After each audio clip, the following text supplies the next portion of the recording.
muchas gracias a todos los asistentes pues, por estar presentes y aceptar esta invitación. Bueno, el tema que voy a tratar hoy es la sanción por devolución improcedente. Vamos con este abrebocas que nos dieron anteriormente en relación con todo el proceso de devolución. Esta básicamente pues es la consecuencia de haber solicitado una devolución de un saldo a favor cuando estos saldos a favor son modificados por la administración o porque el propio contribuyente corrige sus declaraciones. Bueno, es importante tener en cuenta un presupuesto que trae la norma y que pues a veces genera un poco de discusión en los procesos sancionatorios, y es que las devoluciones y o compensaciones efectuadas por la administración no tienen un reconocimiento definitivo de los saldos a favor que los contribuyentes solicitan. ¿Qué significa eso? Que no porque la administración haya devuelto un saldo a favor que haya declarado en una declaración tributaria, significa que ese saldo a favor ya constituye un reconocimiento a favor de ese contribuyente. Es decir, que esos saldos a favor que ya fueron devueltos por la administración pueden ser objetos de revisión por parte de la administración. No sucede en todos los casos, pues obviamente por la capacidad operativa con que tiene o cuenta la administración tributaria, pero sí en algunos casos, dependiendo de los análisis de riesgos que tengan algunos contribuyentes, se hacen a través del programa FEDE, es decir, post-devolución, que una vez han sido devueltos, la administración inicia un proceso de verificación de las bases de las declaraciones tributarias que dieron lugar a estos saldos a favor.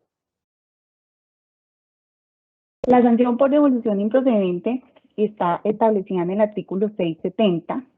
Quiero destacar aquí como la parte que constituye los elementos constitutivos de la sanción, y es que si la administración dentro del proceso de determinación mediante liquidación oficial rechaza o modifica el saldo a favor objeto de devolución y o compensación, o en caso de que el contribuyente responsable corrija la declaración tributaria disminuyendo el saldo a favor que fue objeto de devolución, sea que ésta haya sido tramitada con o sin garantía, deberán reintegrarse las sumas devueltas compensadas en exceso junto con los intereses moratorios que corresponden. Doctora Isabel Cristina, qué pena le interrumpimos un momentico, no se está pasando la presentación. Ah, ok, perdóname. Voy a verificar. Voy a quitar la cámara, de pronto sea esto. O si quiere compartirnos, está perfecto.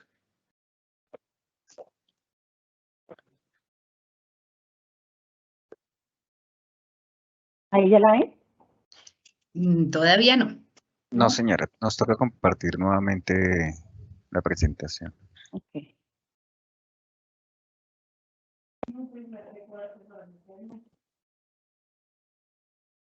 ¿Aquí ya la ven? Sí, señora. Muchas gracias. Entonces estábamos en el artículo 670, bueno, que es la norma que nos trae los presupuestos para poder imponer esta sanción. Y decíamos que la sanción se impone siempre que en un proceso de determinación mediante liquidación oficial que la administración profiera frente a la declaración que fue objeto de devolución, y en esa liquidación oficial la administración rechace o modifique el saldo a favor objeto de devolución, o también cuando el contribuyente de manera voluntaria, con posterioridad a la solicitud de devolución, corrige su declaración disminuyendo su saldo a favor, deberán reintegrarse las sumas devueltas o compensadas en exceso junto con los intereses moratorios que corresponden, los cuales deberán liquidarse sobre el valor devuelto y o compensado en exceso desde la fecha en que se notificó la resolución, pues por la cual se le otorga la devolución, y hasta el momento del pago. Nótese cómo esta norma, me voy a adelantar a este punto, nótese cómo esta norma solo trae 3 presupuestos para que proceda la sanción por devolución improcedente. ¿Y por qué hago énfasis en este punto? Porque en muchos de los procesos sancionatorios que se adelantan por parte de la administración a los contribuyentes, este es un punto que es muy discutido por ellos, ya que siempre en las respuestas a los pliegos de cargo los contribuyentes alegan que no hay lugar en poner la sanción porque el acto liquidatorio en estos casos no está ejecutoriado. Es decir, normalmente cuando se ha modificado mediante liquidación oficial de revisión, pues los contribuyentes adelantan todo su proceso de discusión frente a la liquidación oficial de revisión. Presentan el recurso de reconsideración, inclusive, dependiendo del resultado del recurso, pues presentan la acción de nulidad y restablecimiento del derecho ante la jurisdicción contenciosa administrativa. Y está en el curso de ese trámite de discusión de la liquidación oficial, y la administración, por su parte y en un proceso independiente, profiere el pliego de cargos para imponer la sanción. En ese proceso sancionatorio, los contribuyentes normalmente discuten precisamente la falta de firmeza de la liquidación oficial de revisión y alegan que la administración no está facultada o que no se ha configurado el hecho sancionable porque todavía está en discusión, porque su declaración de renta, que fue objeto de modificación por parte de la administración, cumple con todos los requisitos de ley, porque, un ejemplo, si se modificaron ingresos, porque los ingresos son los que le corresponden, porque si se rechazaron gastos, porque los gastos son los que les corresponden de acuerdo con la normatividad tributaria. Es decir, todas esas discusiones que se dan frente a la declaración y que son correspondientes al proceso de determinación, pues los traen para el análisis de la sanción por devolución improcedente, para efectos de que la administración o archive la investigación o no profiera la respectiva resolución. Pero resulta que si uno lee la norma básicamente trae 3 presupuestos, y uno es que exista una declaración tributaria con un saldo a favor, y ese saldo a favor haya sido solicitado por el contribuyente en devolución, compensación o imputación, ¿sí?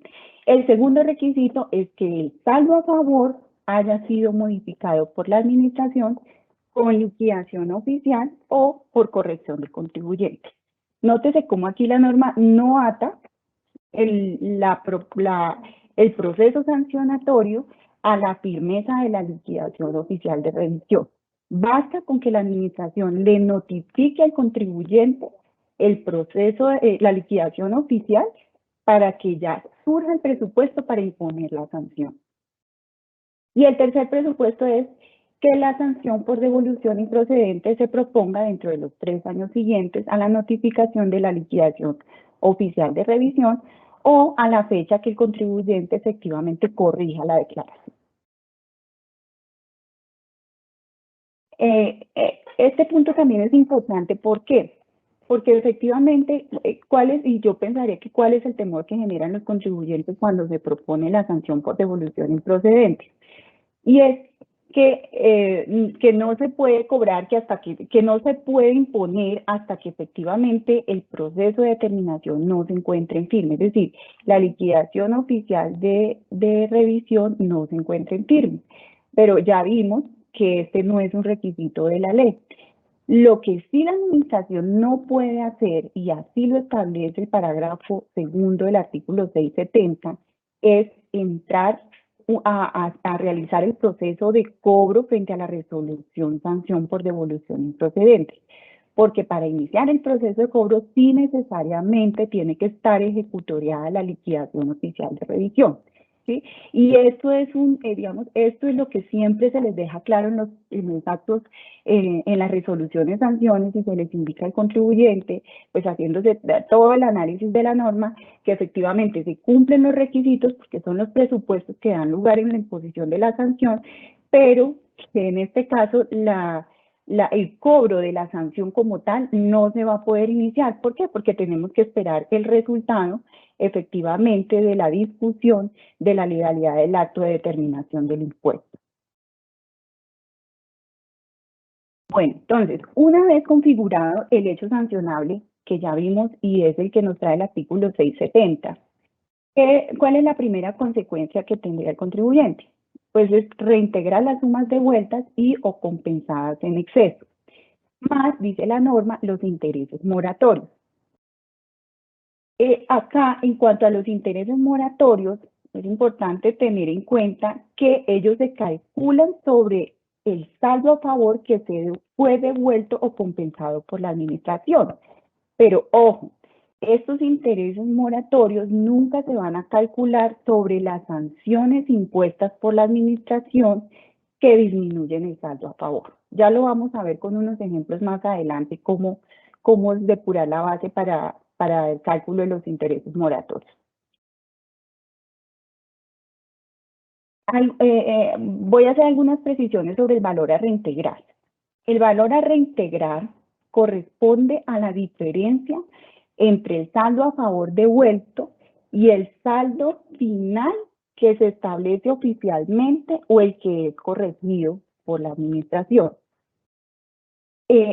Aquí, digamos, quiero hacer también un poco de precisión porque este es otro punto de discusión que se presenta mucho en los procesos sancionatorios, y es que, por ejemplo, en algunos casos, parte de ese valor a reintegrar incluye la sanción de inexactitud que normalmente se determina en el proceso de determinación del impuesto. Pero, ojo, aquí sí, en cuanto al valor a reintegrar, sí, siempre tenemos que comparar cuál fue el valor que fue solicitado en devolución y devuelto por la administración, y se compara frente al saldo a favor o saldo final, porque nos puede dar un saldo a pagar, y si efectivamente hay un saldo a favor y un menor saldo a favor, pues el valor a reintegrar va a ser la diferencia entre los dos. Si hay un saldo a favor y un saldo a pagar, pues la diferencia va a ser la totalidad del saldo a favor. Pero esto es diferente a la base para calcular los intereses de mora, ¿sí? Para los intereses de mora sí no vamos a tener en cuenta la sanción de inexactitud, como lo vamos a ver más adelante. Así lo ha dicho de manera expresa el Consejo de Estado en reiterada jurisprudencia, y inclusive lo trajo también en análisis en la sentencia de unificación jurisprudencial del año 2020. Ya lo vamos a ver más adelante. ¿Cuándo se deben liquidar los intereses de mora? Desde la fecha en que se notificó en debida forma la resolución de devolución, hasta el momento en que el contribuyente pague efectivamente o reintegre ese saldo a favor, ¿sí? Ese es el periodo para liquidar los intereses de mora. Los intereses de mora solo pueden calcularse sobre el mayor impuesto que da cuando uno compara la declaración inicial que fue objeto de devolución o la declaración de corrección, es decir, la declaración en sí que haya sido objeto de devolución, frente a la declaración que fue modificada por la administración o por el contribuyente. Entonces, ahí entra uno a analizar cuál es el mayor impuesto, y esa va a ser la base para calcular los intereses de mora. Reiteramos, no se van a calcular sobre la sanción por inexactitud que liquida la administración, y tampoco por la sanción por corrección cuando el saldo a favor sea modificado pues por el mismo contribuyente. Esa sanción que liquida el contribuyente tampoco se va a tener en cuenta para liquidar intereses de mora. Aquí vamos a ver como estos ejemplitos que traje, pues son como casos de la vida real, y es para mostrar varios escenarios de cómo, para el caso de los intereses de mora, cómo se van a liquidar. Este es uno de los casos en que les digo. Entonces, nosotros en esta declaración privada tenemos un saldo a favor de 4.000 millones. Ese saldo a favor fue el que solicitó el contribuyente en devolución. Resulta que con liquidación oficial de revisión no se modificó el impuesto a pagar. Si miramos, se mantuvo en los mismos 4.000 millones y los renglones subsiguientes se mantuvieron en las mismas cifras. Lo único que modificó con la liquidación oficial fue la sanción de inexactitud. Muy seguramente en este caso es porque el contribuyente traía pérdidas y su modificación se dio en las pérdidas sin disminuir la totalidad de las pérdidas, y entonces se aplicó la sanción del 647-1, y por eso aquí solamente lo que nos afecta es la sanción de inexactitud. Como vemos, entonces, el saldo a favor de los 4.000 millones solo se ve afectado por la sanción de inexactitud. Entonces, ¿cuál es el valor que le corresponde reintegrar al contribuyente? Le corresponde reintegrar los 800 millones de pesos, que es la diferencia entre los dos saldos a favor. O sea, ahí no hay discusión, es el valor inicial frente al saldo a favor de la liquidación oficial de revisión. Ahora, para efectos de establecer los intereses moratorios, sí nos vamos, como en este caso, el saldo a favor lo que se vio afectado fue por la sanción de inexactitud. Y la sanción de inexactitud no se va a tener en cuenta para el cálculo de los intereses moratorios, pues en este caso al contribuyente solo le correspondería reintegrar los 800 millones y no habría lugar al pago de intereses moratorios. Este es un segundo ejemplo. Entonces, en este, como miramos aquí en rojo, entonces el contribuyente en su declaración privada y que fue objeto de devolución, tenía un saldo a pagar de 160.000 millones y en la liquidación oficial de revisión se estableció un saldo a pagar de 260.000 millones. Los renglones subsiguientes en la depuración de la declaración, entonces traía un saldo a favor del año anterior de 100.000 millones, unas retenciones del año de 80.000, un anticipo liquidado del año grabable anterior de 100.000 y el mismo autoliquidó una sanción de 2.000 millones, lo que arrojó como resultado un saldo a favor de 118.000 millones. Pero en la liquidación oficial solo se tocó, digamos, allá en la depuración del impuesto, lo único que afectó fue el impuesto a cargo, incrementándose en 100.000 millones de pesos. Los renglones subsiguientes se mantuvieron iguales y se impuso la sanción de inexactitud, en este caso sería de 88.000 millones más los 2.000 millones porque siempre se suma la sanción autoliquidada por el contribuyente y nos da un saldo a pagar de 80.000 millones. En este caso, ¿cuánto le corresponde al contribuyente reintegrar?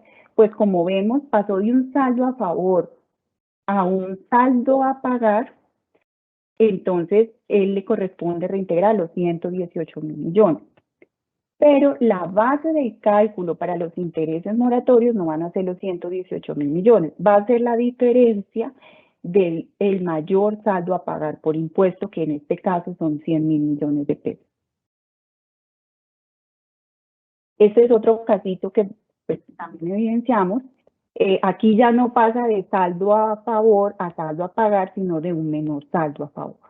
Entonces, en este caso también, igualmente tomamos los renglones que me modifican el saldo a pagar por impuesto, que en este caso la diferencia son 40 millones de pesos.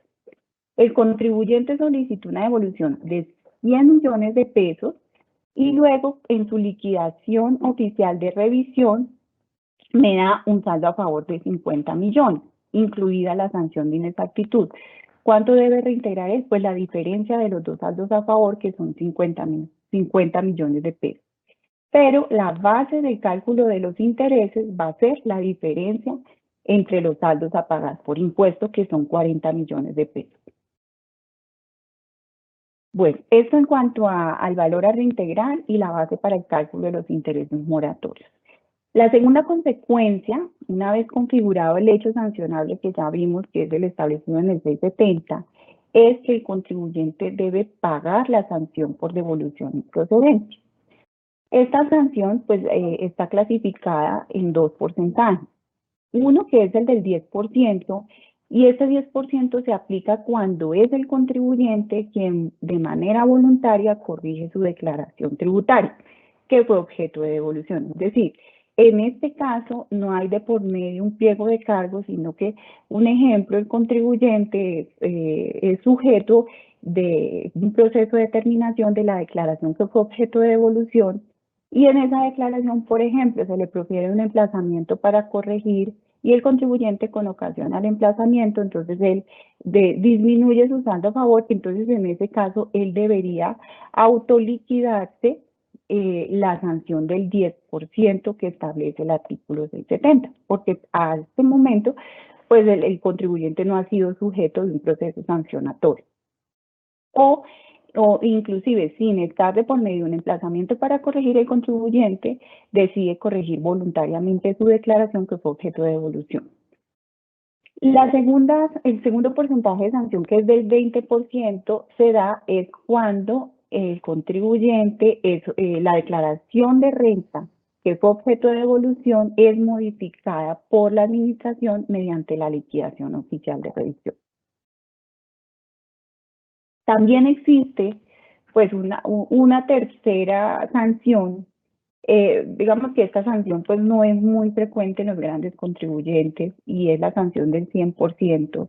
Y esta sanción se da cuando en la declaración, el contribuyente puede ser en la declaración que fue objeto de devolución o en la declaración que es objeto de compensación, el contribuyente se haya valido de datos falsos o haya utilizado fraude o se haya valido de fraude de las cifras que fueron consignadas en esa declaración tributaria que fue objeto de devolución o compensación.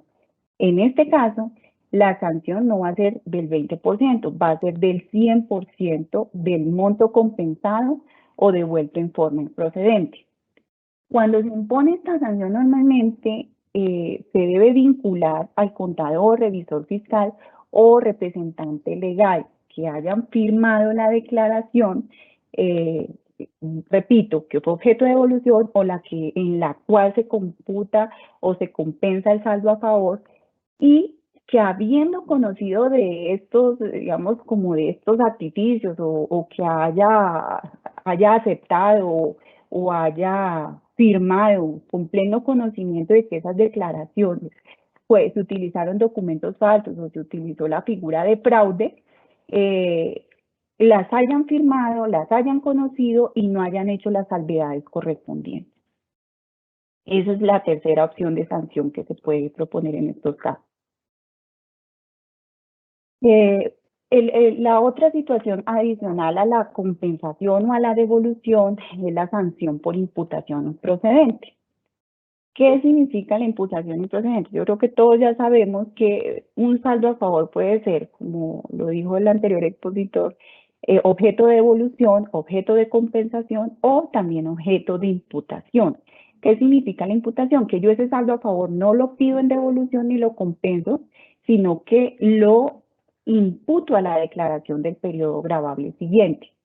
Entonces yo en este caso tengo una declaración 1, que es la que me genera el saldo a favor, y lo imputo en la declaración del periodo gravable siguiente, que es la declaración 2.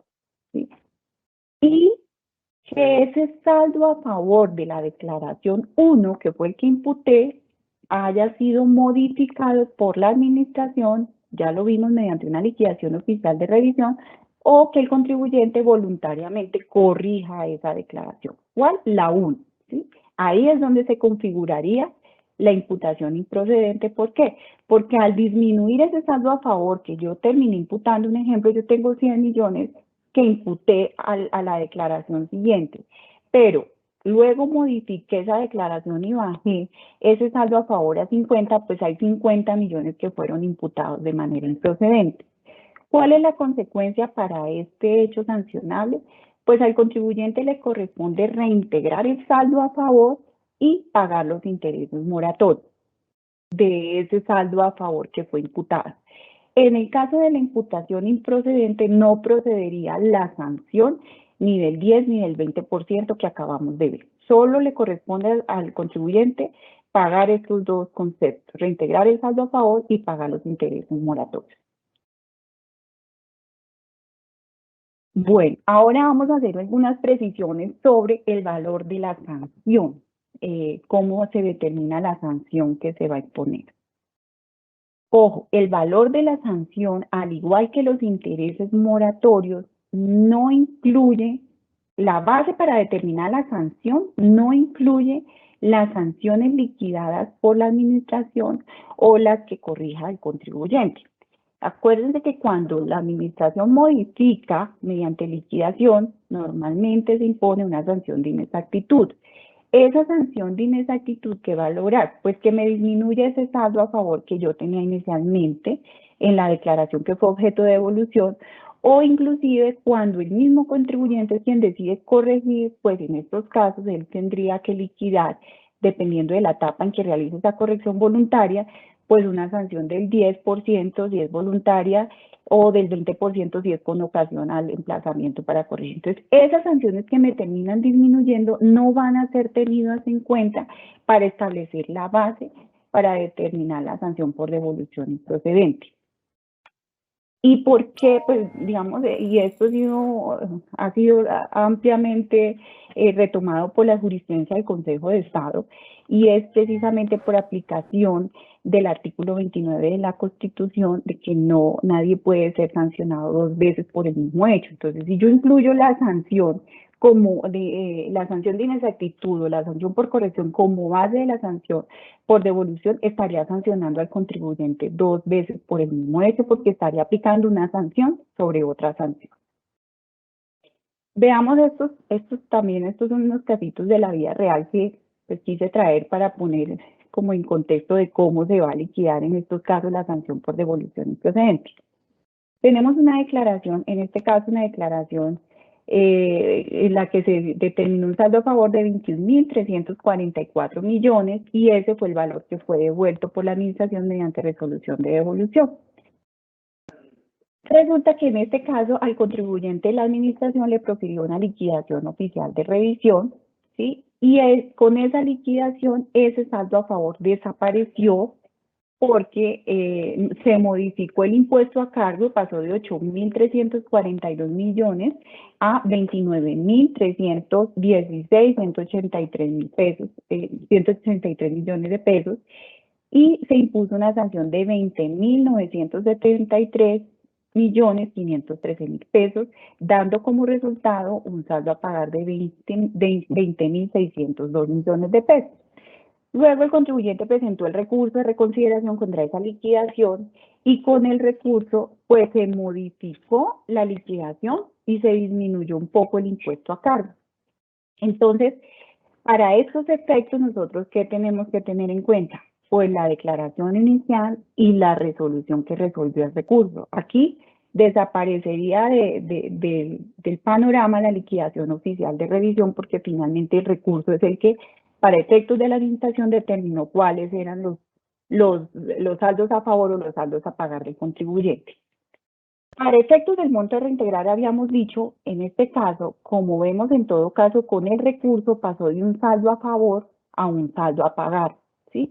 Entonces, el valor a reintegrar sería la totalidad del valor devuelto por la administración. Sin embargo, la base para liquidar la sanción se va a obtener del mayor impuesto a cargo entre la declaración inicial y el impuesto a cargo determinado en el recurso de reconsideración, que en este caso fueron 18.813 millones de pesos. Sobre ese valor se aplica el porcentaje del 20%, y ahí nos obtenemos el valor de la sanción que correspondería en este caso al contribuyente.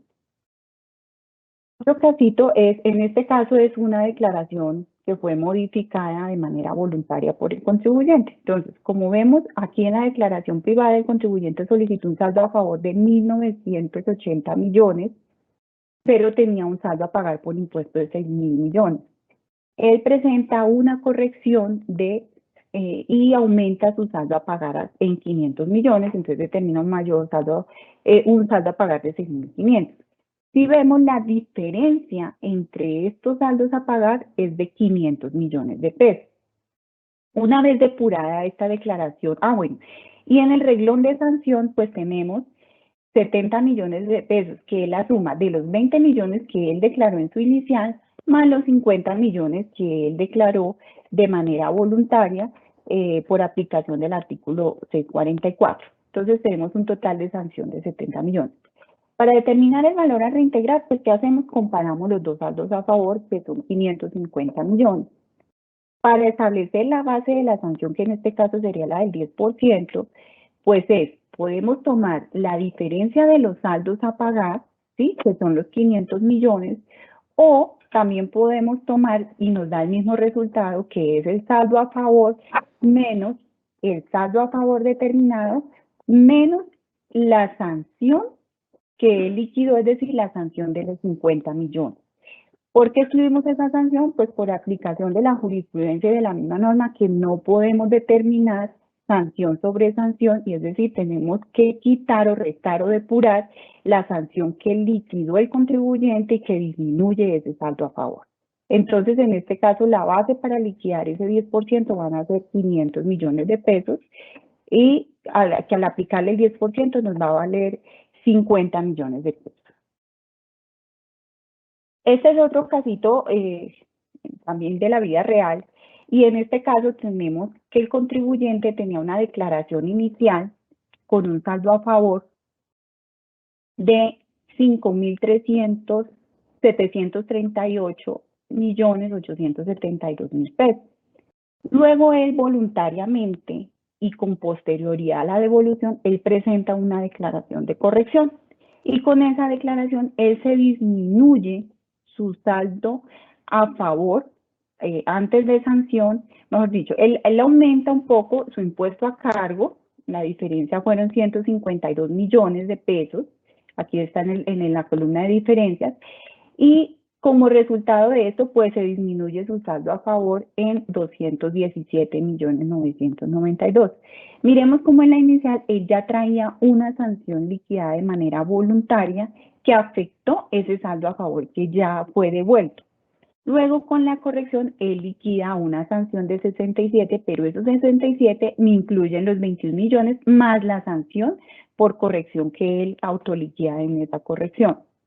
Entonces, frente a este primer escenario, tenemos una base para sancionar por el 10%, que es de 217 millones, que la podemos obtener de comparar los dos saldos a favor antes de sanción, ¿sí? Miremos en el renglón donde está en rojo los 217, o también se obtiene de comparar el saldo a favor devuelto menos el saldo a favor final y menos la sanción que el contribuyente liquidó en esa declaración de corrección, que fueron 45.168.000. No depuramos los 67 millones en su totalidad. ¿Por qué? Porque estos 67, repito, ya traían la sanción de 21 millones que ya había sido objeto de devolución. Luego, frente a esa corrección, la administración profiere una liquidación oficial de revisión, es decir, es objeto de revisión por parte de la administración, y en esa liquidación la administración determina un mayor impuesto de 9.092 millones. Entonces, en la depuración final, el saldo pasó de un saldo a favor que tenía en su segunda corrección de 5.542 millones a un saldo a pagar de 3.549.431.000 pesos. Vemos cómo con la liquidación ese saldo a favor que trae el contribuyente con su corrección desaparece completamente, lo que implica que el contribuyente tendría que reintegrar los 5.475 millones en su totalidad. Ahora, la base del cálculo de la sanción, pues también va a ser los 5.475 millones. ¿Por qué? Porque como vimos, aquí no se ve afectada por la sanción de inexactitud, sino que simplemente el saldo a favor pasó de un mayor saldo a pagar antes de sanción. Entonces, el valor de la base ya va a ser el total del valor, del valor consignado como saldo a favor en la corrección. Bueno, este es un oficio que mediante el cual la Dirección de Gestión Jurídica de la entidad se pronunció y frente al cual básicamente lo que estableció es que cuando el contribuyente corrija la declaración tributaria de manera voluntaria, pues él debería, el contribuyente autoliquidarse esa sanción del 10%.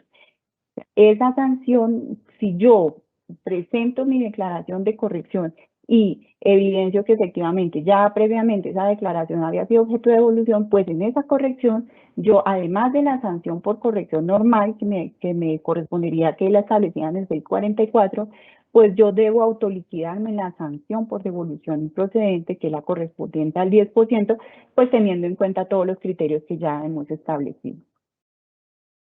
Aquí siempre pues hemos hecho referencia a cuál es la base para liquidar la sanción, cuál es la base para liquidar los intereses.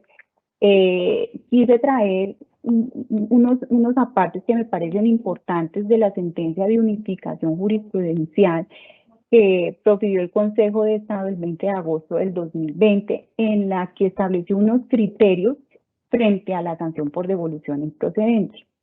Este no fue un criterio de unificación, pero sí fue uno de los análisis que hizo el Consejo de Estado en esta sentencia y que me parece importante traerlo. ¿Por qué? Porque este siempre es un punto de discusión entre el contribuyente y la administración, y era lo que yo les decía al comienzo.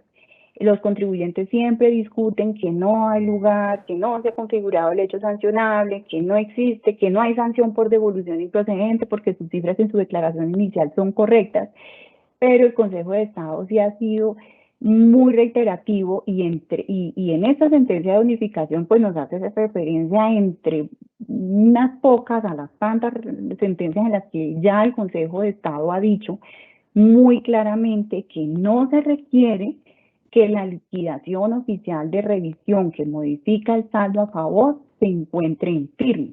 Es decir, que basta con que la administración notifique esa liquidación y que a través de esa liquidación se modifique ese saldo a favor. Que la administración pueda exigir el reintegro de las sumas que fueron devueltas de manera improcedente.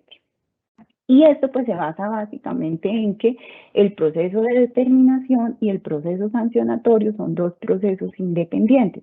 Claro, a pesar de que sean independientes, obviamente el proceso sancionatorio va a depender del resultado del proceso de determinación, porque un ejemplo, si el proceso de determinación en la jurisdicción contenciosa administrativa se llega a anular la liquidación oficial de revisión, pues va a quedar en firme su declaración y obviamente si la sanción por devolución improcedente se impuso por la administración, pues va a haber un decaimiento de ese acto administrativo. Es decir, la administración por más que tenga una resolución sanción, un ejemplo, un contribuyente no discute la resolución sanción por devolución improcedente, él solo se dedica a defender su proceso de determinación, su declaración que fue objeto del proceso de determinación y quedó en firme la declaración, la resolución sancionatoria porque el contribuyente ni interpuso recurso, ni presentó demanda, nada, quedó en firme. Como vimos al comienzo, aun cuando eso esté en firme, pues la administración no va a poder cobrarla. ¿Por qué? Porque tenemos que esperar a que efectivamente lo que nos determine el proceso de determinación del impuesto. Y si ese proceso resulta ser a favor del contribuyente, pues básicamente va a ocurrir un decaimiento de la resolución sancionatoria. Entonces, a pesar de que el uno dependa del otro, no significa que la administración tenga que esperar a que se agote toda la discusión en sede administrativa o en sede judicial frente a la liquidación oficial de revisión, porque esto implicaría, pueden transcurrir 5, 6, hasta 10 años, mientras el Consejo de Estado define, en últimas, el rumbo de la liquidación oficial de revisión y mientras tanto los 3 años que tiene la administración para imponer el proceso sancionatorio, pues prescribirían y la administración no habría podido hacer uso de la facultad sancionatoria. Por eso es que la norma quedó establecida de esa manera y no se exige para nada y en ningún momento la firmeza de la liquidación oficial de revisión. Estas sí fueron unas reglas de unificación que trajo el Consejo de Estado en esa sentencia, y son básicamente 3. Una de ellas es la aplicación del principio de favorabilidad en la imposición de la sanción. ¿Qué significa esto? Que es posible que a hoy algunos de esos procesos sancionatorios que traíamos viejitos estén en discusión en sede judicial y esas sanciones vengan aplicadas con base en la norma anterior a la modificación realizada por la ley 1819.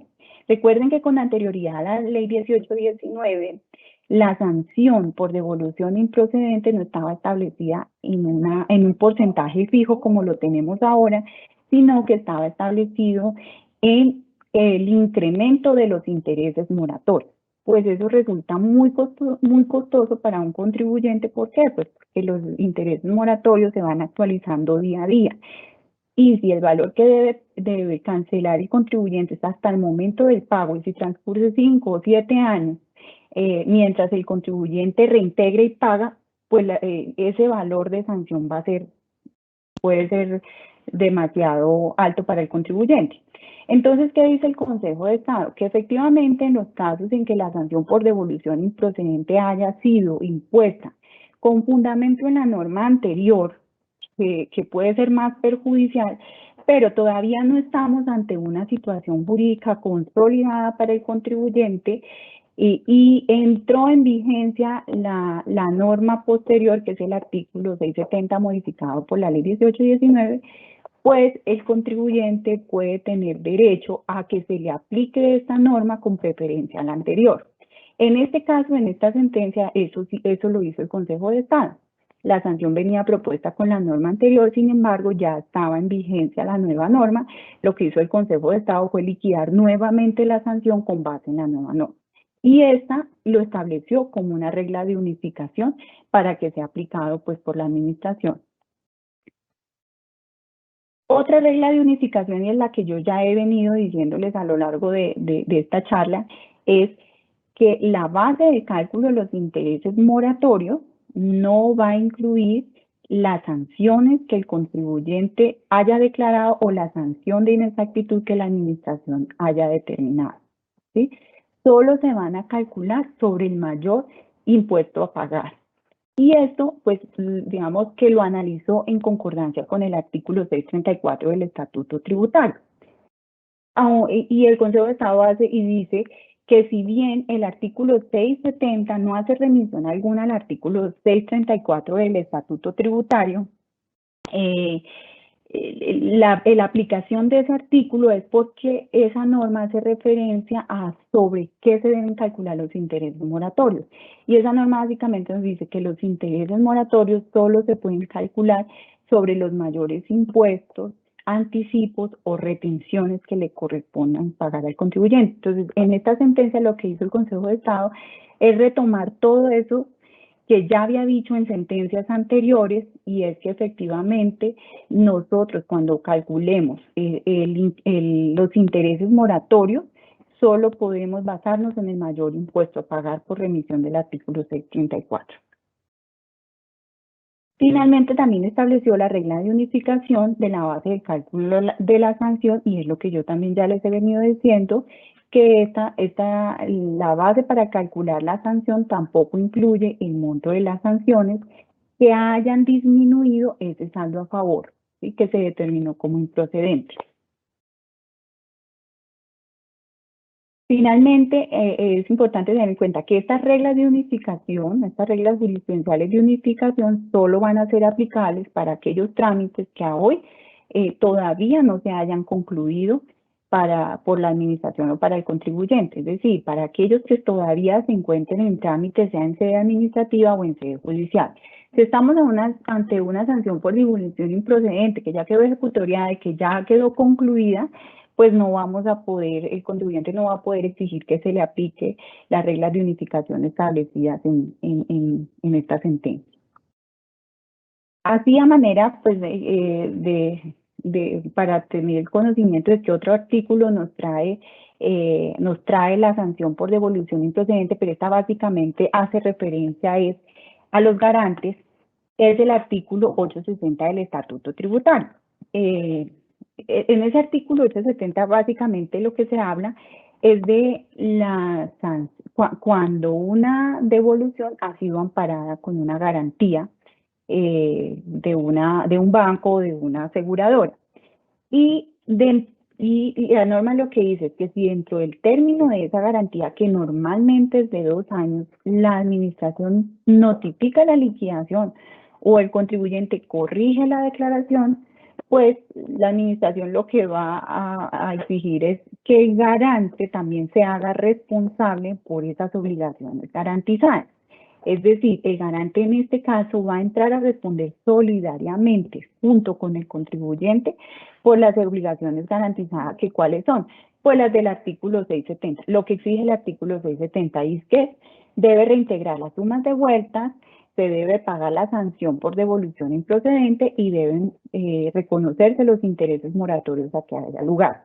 Pero ojo, esto no opera así, digamos, una vez sí, él se hace responsable, pero para ya poder exigirle o cobrarle al garante, es necesario que se encuentre en firme la liquidación oficial de revisión, y este es un requisito establecido expresamente en la norma. ¿Sí? No basta con que simplemente se notifique y que ya, claro, se va a proponer la sanción, se va a propedir el pliego de cargos, se va a proponer la sanción, pero no se va a hacer efectivo hasta tanto no se encuentre en firme la liquidación oficial de revisión. Aquí es solo para que lo tengan en cuenta en relación con la intervención de los garantes y las aseguradoras en los procesos de determinación.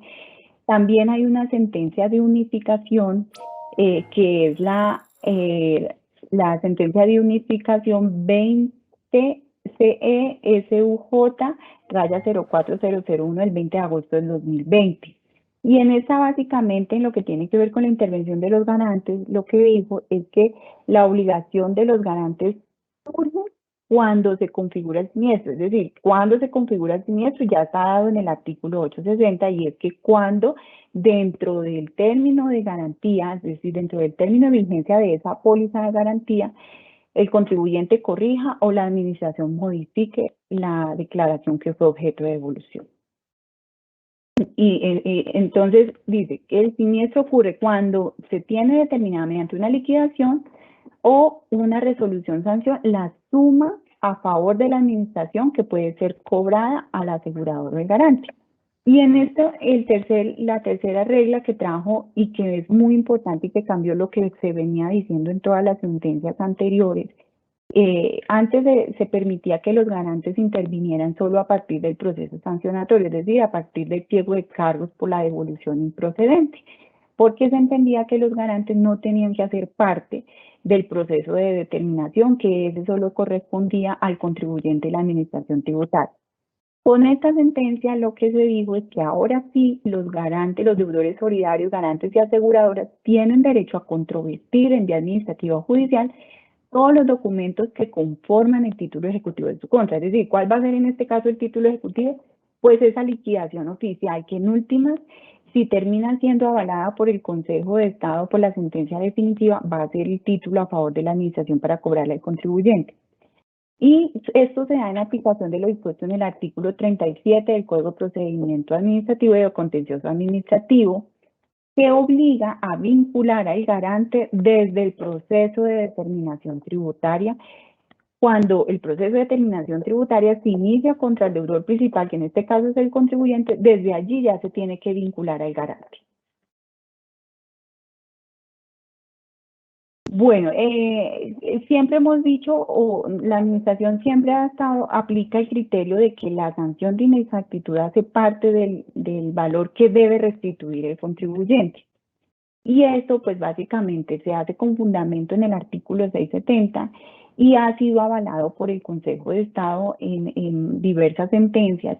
El Consejo de Estado que ha dicho, digamos, cuando ha analizado de cuáles son los valores sobre los cuales se tiene que liquidar la sanción o los intereses, siempre ha hecho énfasis que efectivamente la sanción de inexactitud no hace parte de esa base para liquidar estos dos conceptos, pero sí hace parte del dinero que debe restituir el contribuyente.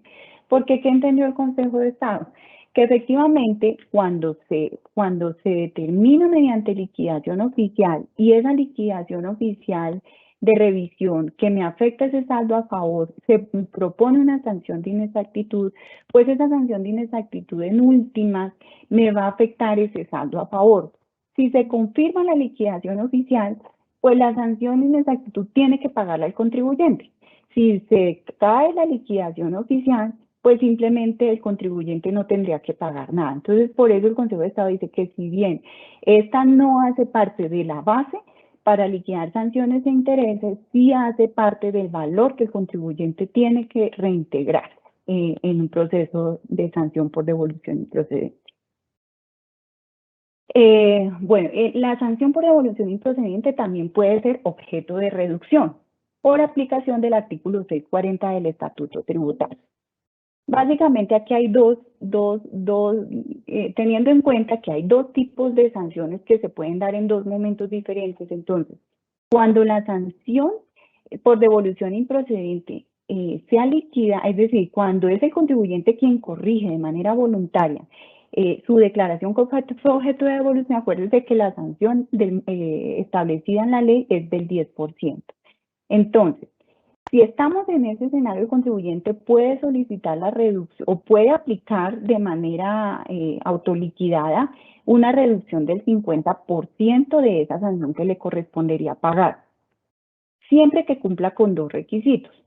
Uno, que dentro de los 2 años anteriores a la conducta sancionable no hubiere cometido la misma conducta sancionable, y el segundo requisito, que no se hubiere, en este caso, procedido pliego de cargos. Hacemos referencia sobre el pliego de cargos porque estamos hablando de un proceso sancionatorio. También puede ser autoliquidada por el contribuyente, reducida al 75% del monto previsto de la ley, que en este caso sería el 10%. ¿Qué significa? Que en este caso el contribuyente solo tendría que pagar, debería pagar el 75% de la sanción. Ya no el 50%, sino el 75% de la sanción.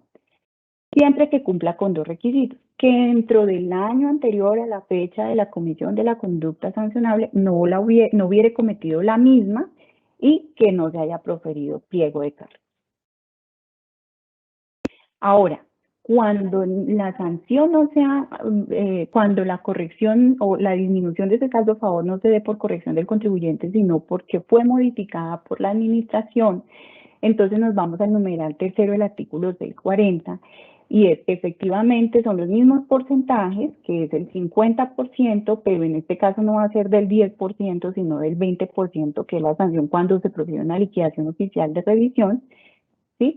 Pero aquí tiene que cumplir con 3 requisitos básicamente: que dentro de los 4 años anteriores a la fecha de la comisión de la conducta sancionable no se hubiere cometido y esta no se hubiere sancionado mediante acto administrativo en firme, y que la sanción sea aceptada y la infracción subsanada. Este es un requisito muy importante porque no basta con que el contribuyente simplemente liquide y pague, sino que tiene que aceptar de manera expresa la sanción y subsanar la omisión que corresponda a la conducta sancionable en cada caso.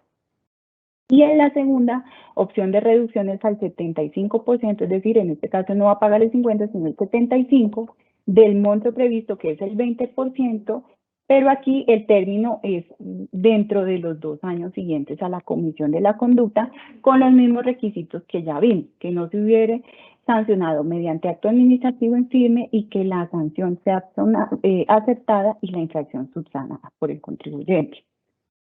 Cuando hablábamos del caso de la sanción por fraude, que es la del 100%, porque se utilizaron documentos falsos o la devolución fue obtenida con fraude, en este caso el artículo 640 expresamente limita y dice que no aplica para este tipo de sanción. Es decir, que ese 640 solo nos va a beneficiar en los 2 escenarios anteriores.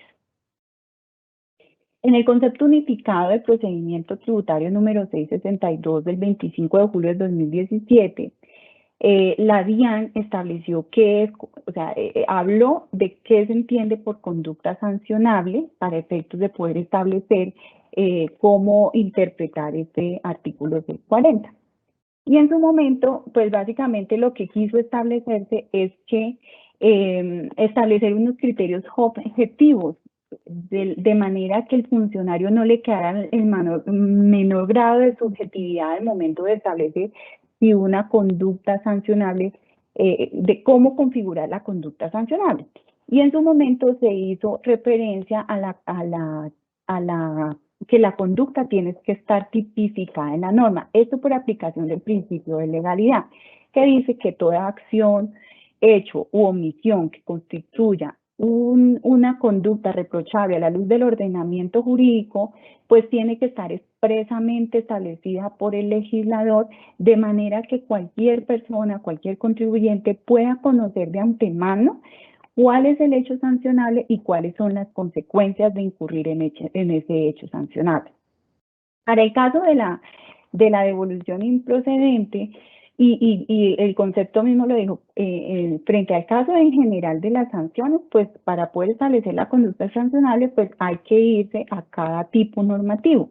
es decir, a lo que cada norma establece como hecho conducta sancionable. Para el caso de la devolución improcedente, pues nos tenemos que ir al artículo 670, que es el que nos da esos presupuestos básicos para establecer cuándo ocurre una sanción por devolución improcedente. Ahora, como el requisito para la aplicación del 640 es que no se cometa la misma conducta sancionable, entonces la misma conducta sancionable se incurre cuando el contribuyente compensa u obtiene una devolución en exceso. Ha dicho la norma en exceso, es porque en exceso significa que no le correspondía al contribuyente porque en su momento o fue modificada por él o fue modificada por la administración. El segundo requisito que nos habla la norma es que no haya sido sancionada mediante acto administrativo en firme. Y en el tema de la firmeza, pues el concepto lo que analizó es que en nuestro estatuto tributario, pues no hay un artículo que nos defina el concepto de firmeza. Pero sí hay un artículo que es el 829 que nos habla de los actos ejecutoriados. Entonces, en ese momento lo que hizo el concepto fue analizar una jurisprudencia del Consejo de Estado en donde básicamente se asimilaron los conceptos de ejecutoria y firmeza, ¿sí? Que la ejecutoria, la firmeza conlleva la ejecutoriedad de los actos y es que los actos se vuelven inmodificables y se vuelven cobrables o se pueden hacer efectivos o ejecutivos. Entonces, al asimilar los conceptos de firmeza y ejecutoria, el concepto lo que concluyó básicamente es que para establecer que una conducta ya fue sancionada mediante acto administrativo en firme, pues tenemos que acudir a los numerales 2, 3 y 4 del artículo 829. Y es que que vencido el término de los recursos, no se interpusieron los recursos o que el contribuyente desistió o renunció expresamente a los recursos o que habiéndose interpuesto los recursos o las acciones de nulidad y restablecimiento, estas se hubieran decidido en forma definitiva mediante una sentencia ya ejecutorial. Entonces, estos son los criterios que tenemos que tener en cuenta tanto el contribuyente como la administración a la hora de verificar el cumplimiento de los presupuestos del 640 para efectos de determinar si le procede o no le procede la reducción de la sanción al contribuyente. Esto es básicamente el esquema de cómo es el proceso sancionatorio. Entonces, como lo vimos así de manera rápida, podemos estar ante una liquidación oficial de revisión o ante una corrección. La norma me dice que dentro de los 3 años siguientes la administración debe notificar la resolución sanción. Es decir, que dentro de ese término la administración va a proferir el pliego de cargos, le tiene que dar un mes al contribuyente para que pueda dar respuesta a ese pliego de cargos. Una vez proferida la resolución sanción, pues el contribuyente tiene los 2 meses para interponer el recurso de reconsideración y el año para que la administración resuelva ese recurso de reconsideración. Eso es básicamente el esquema del proceso sancionatorio, es muy sencillo. Aquí finalmente pues queríamos mostrarles como el tema de las cifras de estos 3 últimos años en cuanto a las sanciones proferidas a los contribuyentes y los casos en los que el contribuyente ha realizado pagos frente a esas sanciones. Entonces vemos en el 2019 hay un valor total de 39 sanciones impuestas por 3.406.165.000 pesos. De esas resoluciones, sanciones impuestas con pago, hubo 34. Se pagaron un total de 1.465.793.000 pesos. En el 2020 disminuyeron un poco, pero aumentó un poco el valor de las sanciones proferidas y fueron 36 sanciones por devolución improcedente proferidas por un total de 19.397.078.000 pesos. Frente al pago también disminuyeron bastante los pagos que vienen realizando los contribuyentes, hicieron un total de 17 pagos. Cuando hablamos de estos de 17 pagos es en 17 procesos que los contribuyentes se acogieron al pago, por un total de 961.753.000 pesos. Y en el 2021 pues sí redujeron ostensiblemente pero el 2021 estamos hablando de los meses de enero, febrero y marzo. Vamos en un Total de 8 sanciones por devolución improcedente para un total de 9.697.308.000 y y han pagado un total de 3 sanciones por valor de 243.905.000. Eso es todo. Muchísimas gracias.